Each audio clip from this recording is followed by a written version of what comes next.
कि पान समाज के बेटा को जमुई से पार्लियामेंट का टिकट देने का काम करे। पान समाज इस मंच के माध्यम से मांग करती है कि जमुई सीट सुरक्षित है। हमारा नेता इंजीनियर आईपी गुप्ता जो पान समाज के राष्ट्रीय अध्यक्ष हैं, पान समाज के इकलौता नेता, पूरे बिहार का नेतृत्व करने वाले, उनके लिए हम लोग जमुई से जो पार्लियामेंट का है, जिनके समझौता में जाए, लेकिन पान समाज से इंजीनियर आईपी गुप्ता जी को टिकट देने का काम करें। एक टिकट पार्लियामेंट से पान समाज को देते हैं। पूरे बिहार में 40 पार्लियामेंट है, 40 सीट पर महागठबंधन के उम्मीदवार अपार मत से जीतने का काम करेंगे। नमस्कार, आप देख रहे हैं लाइव बिहार। मैं हूं आपके साथ असलम अब्बास। लोकसभा चुनाव से पहले टिकट की दावेदारी को लेकर कई नेता और कई संगठन अपने अपनी पुख्ता और पुष्टि करने के चक्कर में लगे हुए हैं। खास करके जो बिहार में प्रमुख राजनीतिक दल है, उनको साधने की कोशिश की जा रही है और बड़े बड़े कार्यक्रम का आयोजन भी किया जा रहा है। और इसी के तहत पान समाज ने पटना में अपने लिए महाजुटान का आयोजन किया, पान समाज को एकत्रित किया और अपने हक और अधिकार के लिए दावेदारी कर दी है। जी, दावेदारी भी कहाँ, मौजूद मंच पर डिप्टी सीएम तेजस्वी यादव और कांग्रेस के कई आला अधिकारी कहें तो नेता से मुराद समझिए कि कांग्रेस के कई वरिष्ठ नेता मौजूद थे। प्रदेश अध्यक्ष से लेके पूर्व प्रदेश अध्यक्ष मदन मोहन झा, बिहार प्रभारी भक्त चरण दास, तमाम आला नेता मौजूद रहे मंच पर और दावेदारी की जा रही थी पान समाज की। और वो दावेदारी थी लोकसभा चुनाव में अपनी हिस्सेदारी और भागीदारी की। दरअसल पूरा मामला यह है कि पान समाज से एक जुड़े नेता जो आईपी गुप्ता हैं, पान समाज के अध्यक्ष हैं, उनको कैसे लोकसभा चुनाव 2024 में पान समाज के रूप में हक और प्रतिनिधित्व दिया जाए, इसको लेकर मंच से ऐलान किया जा रहा था। एक पान समाज के नेता खुलेआम मंच से बोल रहे थे कि 2024 चुनाव में पान समाज को जमुई से अपना नेतृत्व करने का मौका दिया जाए। और वो चेहरा होंगे IP Gupta, engineer IP Gupta, जो पान समाज को लेकर लगातार मुखर रहते हैं। सुनिए क्या कुछ कहा जा रहा है मंच से।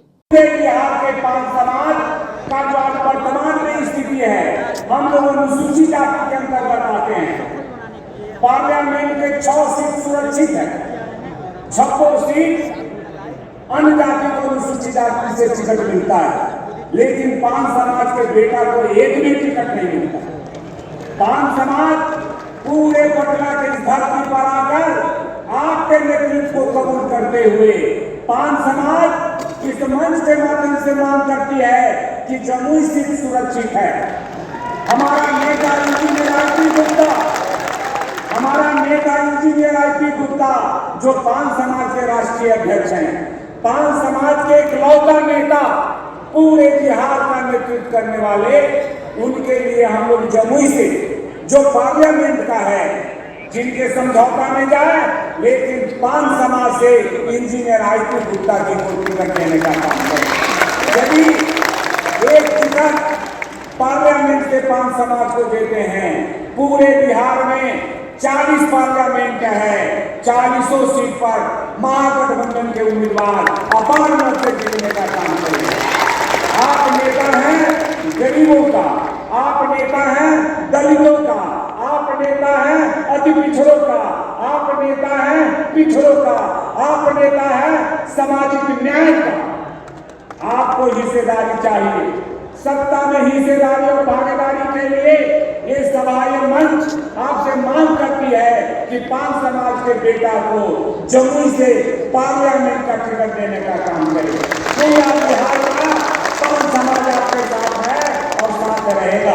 तो आपने पान समाज के एक नेता को सुना है किस तरीके से खुद बोल रहे हैं और कह रहे हैं कि इस बार पान समाज के नेता यानी इंजीनियर आईपी गुप्ता को जमुई लोकसभा क्षेत्र से टिकट देना ही होगा। बात अगर जमुई लोकसभा क्षेत्र की कहें तो वहाँ पे मौजूदा समय में एनडीए के तहत चिराग पासवान चुनावी मैदान में जीत कर आए थे, लेकिन मौजूदा समय में चिराग पासवान की भी राहें जुदा जुदा है। वो कहाँ जाएंगे कहना मुश्किल है, लेकिन पान समाज की तरफ से जमुई लोकसभा क्षेत्र पर दावा किया जा रहा है, वहाँ से सीट मांगा जा रहा है, वो भी महागठबंधन के अंदर से। अब इंजीनियर IP गुप्ता को क्या महागठबंधन की तरफ से टिकट मिलेगा? मंच पर तेजस्वी यादव भी मौजूद रहे, मंच पर मदन मोहन झा भी मौजूद रहे, बिहार कांग्रेस प्रभारी भक्त चरणदास और मौजूदा प्रदेश अध्यक्ष कांग्रेस अखिलेश सिंह भी मौजूद रहे और सबके सामने इस बात की मांग और डिमांड की जा रही थी। अब देखना होगा कि जमुई से टिकट IP गुप्ता को मिलता है या नहीं मिलता है, लेकिन एक दावेदारी तो जरूर कर दी गई है। आपने खुद सुना भी है कि इस तरीके से जमुई के बारे में बोला जा रहा था। तो आप इस लोकसभा क्षेत्र में खास करके जमुई के बारे में, दावेदारी के बारे में, पान समाज के बारे में क्या राय रखते हैं, हमें कमेंट करके ज़रूर बताइएगा। अगर आपने हमारे चैनल को सब्सक्राइब नहीं किया है तो सब्सक्राइब कर लीजिए। आपका बहुत बहुत धन्यवाद। लाइव बिहार YouTube पर सब्सक्राइब और Facebook पर लाइक जरूर करें।